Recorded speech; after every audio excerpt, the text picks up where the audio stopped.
ഇന്നത്തെ ഞായറാഴ്ച ദിവസം നമ്മൾ വലയുണ്ടാക്കാൻ തുനിഞ്ഞിറങ്ങിയതായിരുന്നു. അതിനായിട്ട് നമ്മൾ കനാലിന്റെ മുകളിൽ കയറി കാരമുള്ളിന്റെ കമ്പ് വെട്ടിയെടുത്തു. അതിനുശേഷം അത് റൗണ്ട് ഷേപ്പിൽ റിംഗ് ഷേപ്പിൽ വളച്ചെടുക്കുകയാണ്. പൊട്ടിപ്പോകുന്നില്ല. അത് വളച്ചെടുത്ത് അതിനുശേഷം ഇതിന്റെ മുകളിലുള്ള മുള്ളുകളൊക്കെ ഉണ്ടാവും, ചെറിയ മുള്ളുകളൊക്കെ ഉണ്ടാവും. അത് വല പൊട്ടിപ്പോകും. അതിനായിട്ട് അത് വെട്ടിയെടുത്ത് കളയുക. ഇത് റൗണ്ട് ഷേപ്പ് കെട്ടിവെച്ച് അതിനുശേഷം നമ്മൾ കൊണ്ടുവന്ന വലയുണ്ട്, ചെറിയ കണ്ണിന് വല. അത് റൗണ്ട് ഷേപ്പ് ആക്കി എടുക്കണം. ഒറ്റ പീസായിട്ട് വരുന്നു. അത് തുന്നി അത് റൗണ്ടാക്കി എടുക്കുക.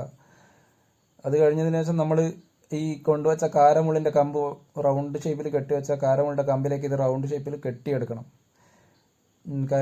ചെറിയ കയർ ഉപയോഗിച്ചിട്ട് അത് ടൈറ്റാക്കി കൊണ്ടുവരണം. 2 വട്ടം ഒരു തവണ ചുറ്റിയതിനു ശേഷം പിന്നെ ഒരു റൗണ്ടും കൂടി കെട്ടി ടൈറ്റാക്കി എടുത്ത് സെറ്റാക്കി. പിന്നെ ഇതിന്റെ അടി റൗണ്ട് ഭാഗം വേറൊരു കയർ ഉപയോഗിച്ചിട്ട് തുണ്ടാച്ചി എന്നറിയും, അത് അടിഭാഗം കെട്ടി അങ്ങനെ വലയുണ്ടാക്കി.